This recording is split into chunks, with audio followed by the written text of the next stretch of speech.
네, 안녕하세요. 실종 유괴 예방 교육에 대해 강의하겠습니다. 영화 증발을 보셨나요? 2004년 4월 4일 서울시 중랑구 망우일동 놀이터에서 실종된 당시 6살 최준원 양과 준원이 가족에 관한 이야기를 담은 다큐멘터리 영화입니다. 실종 가족의 끝나지 않는 이야기를 7년에 걸쳐 기록하며 실종 가족의 문제를 진정성 있게 표현하였는데요. 어느 날 갑자기 아이가 흔적도 없이 사라진다면 어떨까요? 실종 가족이 겪는 고통은 아이를 찾는 순간까지 계속됩니다. 아이들이 보호자의 따뜻한 품에서 지내기 위해서는 실종을 예방하는 것, 실종 예방 교육의 중요성이 크다고 할 수 있겠습니다. 선생님들은 아이들과 밀접한 환경이시죠. 이런 선생님들을 대상으로 교육을 해서 실종에 대한 경각심을 갖고 또 실종 예방의 중요성을 인식하신다면 보다 아이들에게 지속적이고 반복적으로 교육을 제공할 수 있겠고, 이는 결과적으로 위험 상황에 처했을 때 대처하는 능력을 갖출 수 있도록 할 수 있습니다. 이번 시간은 이러한 목적을 달성하기 위해 실종이란 무엇인지 전반적으로 이해하는 시간을 갖겠습니다. 이어서 아이들을 대상으로 실종 예방 교육을 실시하실 때 어떠한 내용과 방법으로 전개하는 것이 좋을지 알아보겠습니다. 이어서 실종 예방 관련 제도에는 어떤 것들이 있는지, 실종을 예방하기 위한 수칙, 또 실종 시 행동 지침에 대해서도 이어서 살펴보겠습니다. 자, 그럼 실종 아동이란 어떤 상태의 아동을 의미할까요? 실종 아동이란 약취, 폭행이나 협박으로 타인을 지배하에 두는 거죠. 유인 또는 유기, 사고를 당하거나 가출하거나 길을 잃는 등의 사유로 인해서 보호자로부터 이탈된 상태의 아동을 실종 아동이라고 이야기합니다. 자, 그럼 좀 더 자세히 실종 아동의 유형을 살펴보겠습니다. 공공장소 등에서 아동이 길을 잃은 경우 미아가 있겠고요. 또 돈이나 성적인 만족, 키우려는 목적으로 강제로 데리고 가는 유괴가 있습니다. 또 스스로 집을 나간 가출도 실종 아동의 유형에 포함이 됩니다. 또 사고로 인해 행방을 알 수 없는 경우, 또 보호자가 아동을 버린 경우까지 모두 실종 아동의 유형에 포함됩니다. 매년 아동 실종 신고는 2만여 건에 달하고 있습니다. 아래는 미발견 현황인데요. 미발견은 지속적인 추적, 또 발견으로 인해서 시간이 지남에 따라 점차 감소하게 됩니다. 또 통계 시점에 따라서도 변동이 있겠습니다. 다음으로 장기 실종 아동 현황입니다. 장기 실종 아동이란 보호자로부터 신고를 접수한 지 48시간이 경과한 후에도 발견되지 않는 아동을 이야기하는데요. 48시간이 지나면 장기 실종으로 분류될 만큼 시간이 지날수록 아동을 찾기 어렵다는 것을 의미합니다.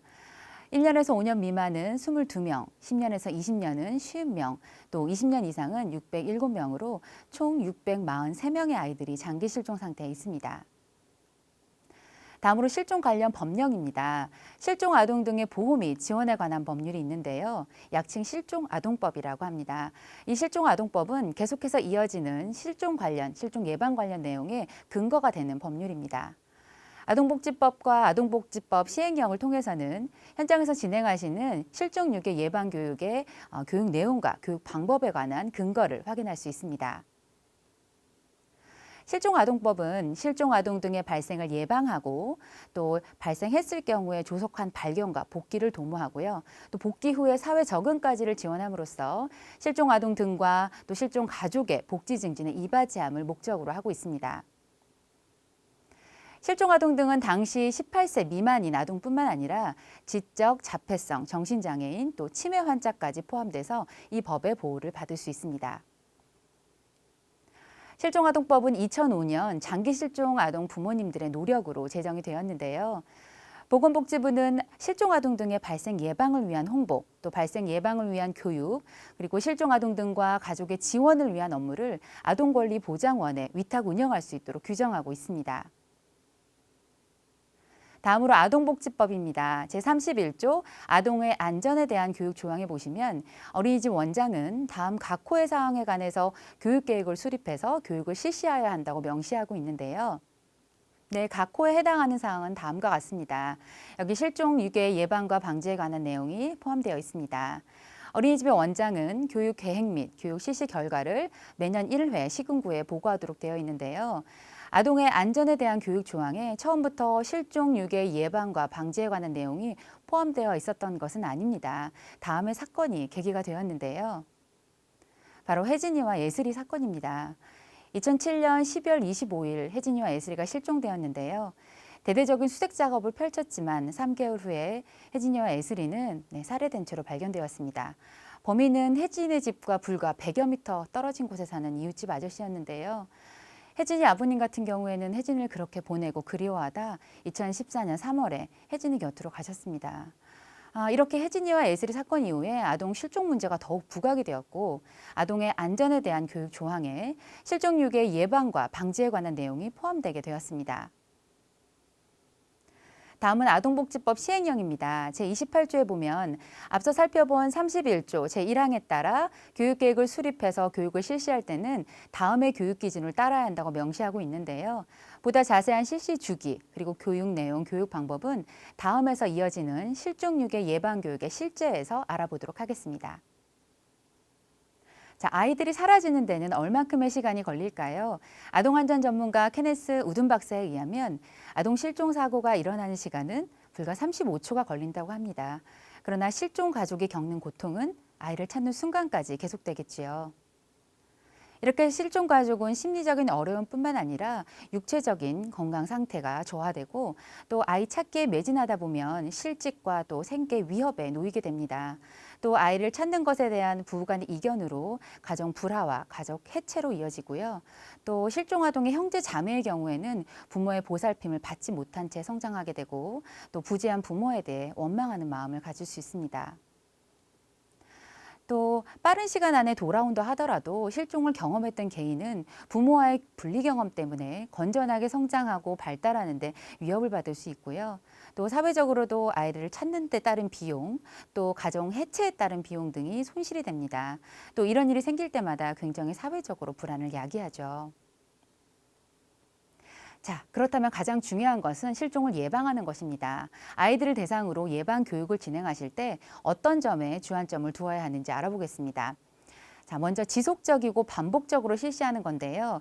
예를 들어 아이들과 산책 시마다 또는 견학 시마다 미아 예방구호 또 유괴 예방구호를 외쳐보는 거죠.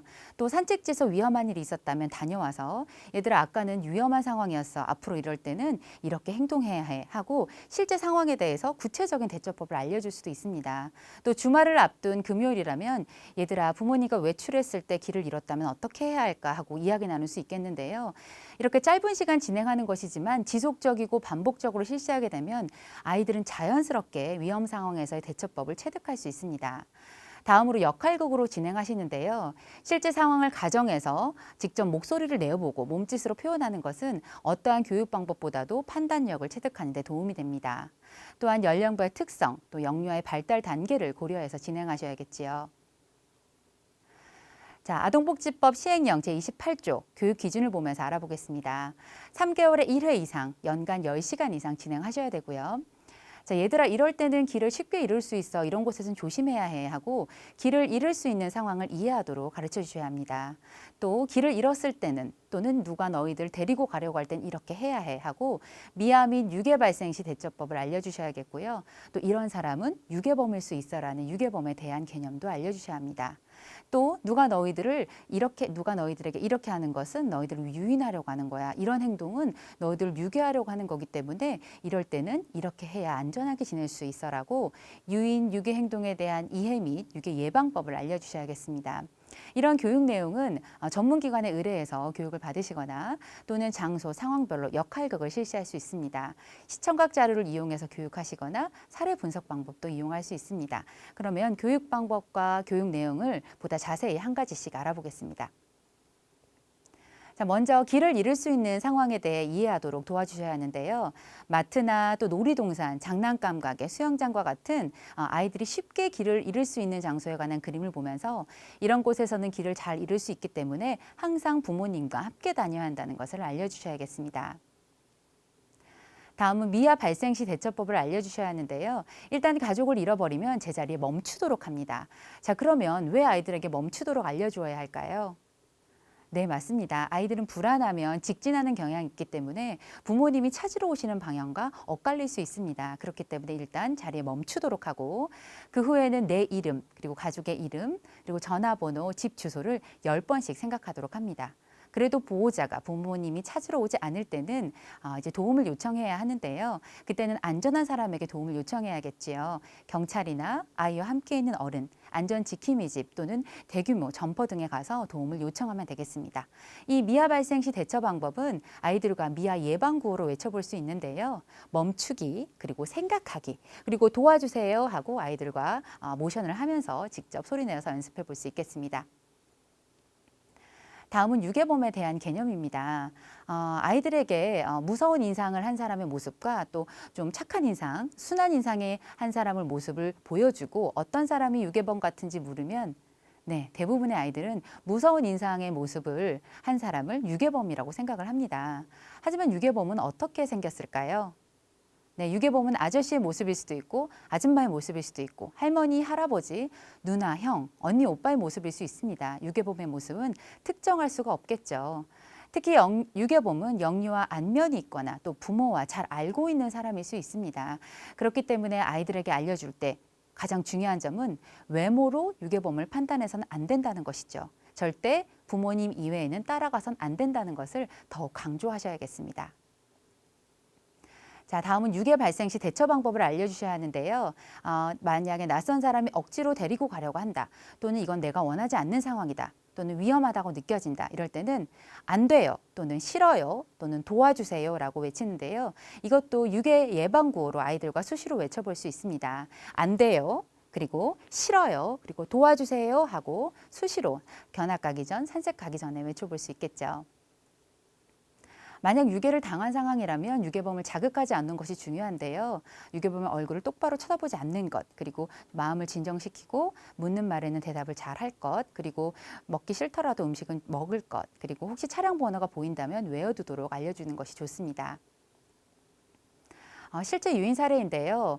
대도로변에서 놀고 있던 6살 아이에게 아이스크림 사줄 테니 같이 가자 하고 접근한 50대가 있었습니다. 아이는 좀 이상하게 여겨서 부모님 가게로 얼른 뛰어갔고 다행히 사건은 미수에 그쳤는데요. 이렇게 아이들을 유인하는 유형은 다양합니다. 아이들에게는 어떤 행동이 아이들을 유인하고 유괴하려는 행동인지 알려주시고 예방법 또한 알려주셔야 하는데요. 자, 여기에 다양한 유인 유형이 있습니다. 앞서 살펴본 사례는 이 유인 유형 중에 어디에 해당될까요? 네, 맞습니다. 호기심 유발형에 해당됩니다. 그럼 자세한 유인 유형을 한 가지씩 살펴보겠습니다. 호기심 유발형은 아이들이 좋아하는 것으로 호기심을 유발하여 유인하는데요. 특히 아이스크림이나 과자를 사주겠다 또는 강아지나 고양이를 보여주겠다고 아이들이 유인하기도 하고요. 또 연예인을 보여주겠다고 유인하기도 합니다. 자, 아이들은 좋아하는 것에 몰입할 때 경계심이 풀어지죠. 유괴범은 이때를 노리는 것입니다. 그렇기 때문에 모르는 사람이 주는 물건은 절대 받지 말 것. 늘 보호자의 허락을 받도록 할 것을 알려주셔야 합니다. 그리고 물건을 사줄 수 있는 사람은 보호자밖에 없다는 것도 알려주셔야겠고요. 자, 이럴 때는 안 돼요 라고 이야기하거나 허락받고 올게요 라고 이야기하고 자리를 피하도록 합니다. 다음은 동정심 유발형입니다. 아이들의 동정심에 호소하는데요. 예를 들어 팔이 다쳤으니 저 차 속에 있는 열쇠를 꺼낼 수가 없다. 좀 꺼내달라. 또는 짐이 무거우니 좀 도와달라 하면서 아이들에게 접근을 하는 유형입니다. 영유아의 동정심을 이용하고 또 칭찬받고 싶어하는 보상 심리를 이용하는 유인 수법인데요. 우리도 아이들에게 도움이 필요한 사람은 도와줘야 한다고 가르치고 있죠. 아이들도 이 부분에서 조금 혼란스러워하는데요. 그렇다면 어떻게 알려주면 될까요? 네, 맞습니다. 정상적인 어른은 아이들에게 도움을 청하지 않습니다. 주변에 힘이 센 어른들도 많은데 약한 아이들에게 도움을 청할 필요가 없겠지요. 아이들에게는 너희들은 가정에서나 또는 친구들 도와줄 수 있다고 이야기하고 이런 상황에서는 싫다고 이야기하거나 다른 어른에게 물어보라고 이야기하도록 알려줍니다. 다음은 지인 사칭형입니다. 부모님과 잘 아는 사이 또는 이웃으로 가정해서 친근하게 접근을 하는데요. 가족한테 급한 일이 생겼다고 같이 가자고 하거나 또는 아이의 이름을 부르면서 엄마가 너 지금 빨리 데리고 오라고 했다고 부탁받았다고 이야기하면서 유인을 합니다. 하지만 이름을 알고 있거나 얼굴을 아는 사람도 네, 반드시 보호자에게 허락을 받도록 지도해야겠죠. 이런 경우에는 안 돼요라고 이야기하거나 엄마에게 물어보고 올게요, 아빠에게 물어보고 올게요라고 이야기하고 자리를 피하도록 합니다. 자, 다음은 물리적 강제 동원형인데요. 말 그대로 아이를 힘으로 끌고 가는 유인 유형입니다. 이럴 때는 보다 밝은 곳, 보다 사람이 많은 곳으로 이동하면서 도움을 요청하는데요. 이때는 아까 살펴본 것과 같이 안 돼요 또는 싫어요 또는 도와주세요라고 크게 외치도록 합니다. 자, 다음은 교육 방법입니다. 앞서 살펴본 교육 내용을 어떠한 방법으로 또 전개하면 좋을지 알아보겠습니다. 시청각 교육을 하시는 건데요. 전문기관에서 탑재해둔 영상 자료 등을 활용할 수 있습니다. 아이들은 시청각 자료를 시청하면서 그 속의 주인공을 자신에게 이입해서 시청하기 때문에 내용 전달의 효과가 큽니다. 장소, 상황별로 역할극을 실시하시는데요. 앞서 살펴본 다양한 유인 유형을 토대로 역할극을 실시할 수 있습니다. 이때 교사가 유인하고 유괴하는 역할을 맡을 수 있습니다. 자, 예를 들어 놀이터를 배경으로 하고 강아지를 보여주겠다고 유인하는 역할극을 실시해 볼 수 있는 거죠. 장소나 유인 유형은 계속해서 변화를 주어서 진행할 수 있습니다. 진행하실 때 배경의 경우는 실제 사진을 출력해서 게시판에 붙여주시거나 또는 TV 화면에 출력해서 진행을 하시면 보다 실감나게 진행할 수 있고 교사는 이때 가면을 사용해서 진행할 수도 있습니다. 다음은 사례 분석 방법입니다. 앞서 살펴본 시청각 자료의 장면을 캡처하시거나 또는 그림 자료를 활용해서 상황을 들려주고 이럴 땐 어떻게 하는 것이 좋을지 함께 토의를 해보시는 거죠. 예를 들어 짐을 든 어른이 아이들에게 도와달라고 하는 장면을 같이 보시면서 이럴 땐 어떻게 해야 하는지 함께 토의할 수 있습니다. 실종 예방 교육을 진행하실 때는 영유아의 연령별 특성과 또 발달 수준을 고려하셔야 하는데요. 특히 영아 대상으로 교육하실 때는 교육 내용을 보다 간략히 또 명료하게 알려주시는 것이 좋습니다. 길을 잃을 수 있는 상황을 이해하도록 도우실 때는요. 동화책 등을 활용해서 엄마 곰과 아기 곰이 함께 있는 장면을 같이 보면서 이야기 나누는 거죠. 이렇게 밖에 나가면 엄마 손잡고 같이 있는 거야. 아빠랑 같이 다녀야 해. 혼자 다니면 안 되지 하고 알려줄 수 있습니다. 그리고 미아 및 유괴 발생 시 대처법을 알려주실 때는 손인형을 활용해서 어떤 상황을 재현을 하는 거죠. 친구가 엄마를 잃어버렸나 봐. 이럴 땐 어떻게 해야 되지? 맞아. 그럴 때는 도와주세요 하고 크게 말해야 돼. 우리 같이 한번 해볼까? 다음으로 모르는 사람이 같이 가자고 하는 장면을 손인형으로 재현을 해서 같이 가자고 하네. 이럴 때는 그래, 얼른 엄마에게 가야 돼. 안 돼요, 싫어요 하고 이야기하는 거야 하고 알려줄 수 있습니다. 다음으로 유괴범에 대한 개념을 알려주실 때는 가족 사진 자료들을 활용하는데요. 이 사람은 우리 엄마고 이 사람은 우리 아빠지. 그래, 엄마 아빠 말고는 아무도 따라가서는 안 돼 하고 알려주면 되겠습니다. 다음으로 유인 유괴 행동에 대한 이해 및 유괴 예방법을 알려주실 때는요. 가면이나 극놀이형 머리띠를 활용해서 모르는 사람이 뭔가를 주면서 유인하는 상황을 재현을 해보시는 거죠. 나를 따라가면 아이스크림 사줄 수 있는데 아저씨 따라가면 장난감 사줄 수 있어. 얘들아, 어떻게 해야 될까? 그래, 그래도 따라가면 안 되겠지 하고 알려주셔야겠습니다. 다음으로 실종 예방 관련 제도입니다. 자, 이 그림을 보면 어떤 생각이 떠오르세요? 네, 맞습니다. 경찰과 지역 주민이 함께 아이들을 보호한다는 뜻입니다. 아동안전 지킴이 집은 학교 주변이나 통학로, 그리고 문구점, 편의점, 약국 등을 아동안전 지킴이 집으로 지정을 해서 위험에 처한 아동을 임시로 보호했다가 경찰에 인계하도록 하는 곳입니다. 앞서 살펴봤던 혜진이와 애슬이 사건 이후에 아동을 대상으로 한 강력범죄가 연달아 발생하면서 지역사회와 경찰이 함께하는 아동안전 지킴이 집을 도입하고 시행하게 되었습니다. 아동안전 지킴이도 있는데요. 퇴직한 경찰, 교사 등 은퇴한 노인 전문 인력을 선발을 해서 평일 취약한 시간대, 아동의 움직임이 많거나 또는 범죄 발생 우려가 높은 지역을 순찰하도록 하는 제도입니다. 아동안전 수호천사는 신뢰성 있는 업체의 외근 사원을 수호천사로 위촉을 해서 본인의 외근 활동을 하면서 아이의 보호 활동을 실시하시는데요. 야쿠르트 아줌마, 그리고 모범택시, 또 차량 운전 기사 등이 이 활동을 하고 있습니다. 다음은 지문 등 사전 등록 제도입니다.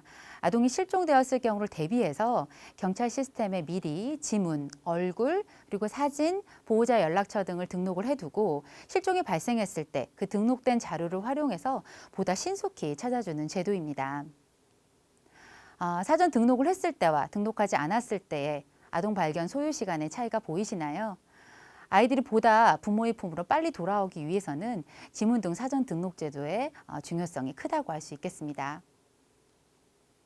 지문 등 사전 등록 제도는 안전드림 홈페이지나 또 안전드림 앱을 이용해서 등록하실 수 있고요. 가까운 경찰서에서도 가능합니다. 다음은 코드 아담입니다. 이 친구 아담의 경우에는 미국 백화점에서 실종된 지 보름 만에 살해된 채로 발견이 되었는데요. 이러한 사건을 되풀이하지 않도록 하기 위해서 미국에서 시작된 실종 아동 수색 프로그램입니다. 백화점이나 지하철 등 다중이용시설에서 미아가 발생했을 경우에 출입문을 모두 봉쇄하고 10분 동안 아동을 찾는 프로그램입니다. 실종 신고가 접수되면 경보가 발령되고 출입구가 통제된 후에 10분 동안 수색을 하고 경찰에 신고하는 순으로 이루어지는데요. 우리나라에서는 2014년 7월부터 시행되고 있습니다. 다음은 엠버 경고입니다. 엠버의 경우에는 미국에서 납치된 지 7시간 만에 살해된 채로 발견되었는데요. 이러한 사건을 되풀이하지 않기 위해서 납치되거나 실종된 아동의 인상착의 등의 신상 관련 정보를 전광판이나 교통방송, 또 휴대전화 등으로 신속하게 전파를 해서 보다 많은 신고와 보다 많은 제보를 독려하는 시스템입니다. 우리나라에서는 2007년 4월부터 시행되고 있습니다. 다음은 실종경보 문자입니다. 실종아동법 개정으로 2021년 6월 9일부터 본격 시행되고 있는데요. 실종사건 발생 시에 실종아동 등의 정보를 휴대전화 문자 메시지로 전송하는 제도입니다. 인상착의 등의 구체적인 정보를 지역 주민에게 재난문자와 같은 방식으로 발송을 하는데요. 적극적인 제보를 유도하는 것이 핵심입니다. 그리고 URL을 클릭하면 사진 정보도 확인할 수 있습니다. 다음은 ICU인데요. 길을 잃은 아동 등을 CU에서 임시로 보호했다가 경찰이나 보호자에게 안전하게 이어주는 BGF의 사회공헌 캠페인입니다. 미아를 발견했을 경우에 CU 근무자는 관련 인상착의를 단말기에 입력을 하게 되고요. 이 입력한 내용은 112의 신고와 동시에 전국 CU에 실시간으로 공유가 됩니다. 보호자는 CU 한 곳만 가봐도 여러 CU를 방문한 것과 같은 효과가 있습니다. 최근 여러 편의점에서는 사회 안전망의 역할을 톡톡히 하고 있는데요. 2020년 추석 연휴 전날도 그 실종 아동의 사진이 홍보되고 있었습니다. 우연히 편의점을 방문했던 강영희 씨는 거기서 자신의 사진을 보고 본인은 실종 아동이 아닌데 여기에 잘못 홍보되고 있다, 확인을 해달라 하고 요청을 했는데요. 실종아동 전문센터에서는 영희 씨와 상담을 하고 실종 아동일 가능성이 있다. 그래서 경찰에 제보하고 또 유전자 분석을 한 결과 영희 씨의 가족은 꿈에도 그리던 영희 씨와 상봉할 수 있었습니다. 다음으로 실종 예방 수칙인데요. 보호자가 알아야 할 지침입니다. 앞서 살펴본 것처럼 아동의 지문 등 사전 정보를 미리 등록해 주시는 것 중요하겠고요. 다음으로 아동을 혼자 두지 않습니다. 부모님이 외출한 사이에 아이들은 부모님을 찾으러 나올 수 있기 때문이죠. 또 아동과 항상 함께 다닙니다. 특히 다중이용시설에서는 더욱 주의를 기울여야겠습니다. 다음으로 실종아동 예방용품을 활용하시는데요. 어리거나 또는 장애가 있어서 말을 못하는 경우에는 목걸이나 팔찌 같은 실종 예방용품을 착용할 수 있고요. 또 이름을 새겨주실 때는 옷 안쪽이나 신발 밑창으로 새겨주는 것이 더 안전합니다. 다음으로 아동에 관한 정보를 기억하시는데요. 아이 키가 어떤지, 또 몸무게가 어떤지, 또 어떤 특징이 있는지, 또 오늘은 어떤 옷을 입었는지 기억해 두시는 것이 중요합니다. 다음으로 아동의 하루 일과와 친한 친구를 알아두는데요. 오늘 아이가 누구와 어디에 갈 건지 또 언제 돌아올 것인지 분명히 하고 약속 시간을 지키도록 합니다. 다음으로 정기적으로 아동 사진을 찍어두는데요. 실종이 발생했을 때 사진은 아주 중요한 정보가 됩니다. 또 아이들의 모습은 계속해서 변하기 때문에 정기적으로 찍어두시는 것이 좋겠습니다. 실종이 의심되는 아동을 발견했을 때는 어떻게 해야 될까요? 가장 먼저 경찰청 실종아동 찾기센터 1815 신고를 하시고요. 일단 그 장소에 그대로 서서 보호자를 기다립니다. 이름과 사는 곳 또 연락처를 확인한 후에 이름을 잘 불러주면서 달래주고요. 실종아동 찾기 안내방송을 요청한 후에 경찰서나 파출소에 인계하는 순서로 진행하시면 되겠습니다. 다음으로 실종 시 보호자 행동 지침인데요. 일단 주변을 탐색하고 신고를 한 후에 지역사회의 도움을 요청합니다. 갈 만한 곳 그리고 자주 다니는 경로를 따라서 살펴보고 또 공공장소일 경우에는 왔던 길을 다시 되짚어가면서 살펴본 후에 안내 방송을 요청하시면 되겠습니다. 다음으로 신고하실 때는 112 또는 1825 신고하시면 되는데요. 아이의 나이, 그리고 성별, 그리고 잃어버린 일시와 장소, 또 어떻게 잃어버리게 되었는지, 그때 옷차림이나 신체 특징은 어떤지, 그리고 최근 아이 사진, 부모님 연락처까지 같이 알려주시면 되겠습니다. 네, 다음으로는 평상시 행동 반경을 중심으로 자주 이용하던 매장이나 이웃 주민들에게 도움을 요청해 놓을 수 있습니다. 실종 아동의 날에 대해 알고 계신가요? 5월 25일 세계 실종 아동의 날은 실종 아동에 대한 사회적 책임을 환기하고 또 아동의 실종 예방을 통한 안전한 사회 조성에 기여할 뿐 아니라 국민들의 지속적인 관심을 확대하기 위한 날입니다. 우리나라에서는 2007년부터 매해 실종 아동의 날 기념 행사가 열리고 있는데요. 이런 실종 아동의 날과 실종 아동 주간이 법정 기념일로 지정이 되었습니다. 실종 아동 주간은 실종 아동의 날인 5월 25일부터 일주일간 전 국민을 대상으로 아동 등의 실종 예방을 집중적으로 교육하고 홍보하는 주간인데요. 이런 실종 아동의 날과 실종 아동 주간이 법정 기념일로 지정됐다는 것은 실종이 개인의 문제가 아니라 사회 전체의 문제라는 메시지를 읽을 수 있습니다. 우리가 실종 가족의 아픔에 공감하고 그 공감이 내 일이 될 수 있다는 경각심과 관심으로 이어진다면 실종됐던 아이들이 더 빨리 집으로 돌아올 수 있을 것입니다. 2021년 실종 아동의 날 기념식에서 영화 증발의 김성민 감독의 수기 낭독 중 일부인데요.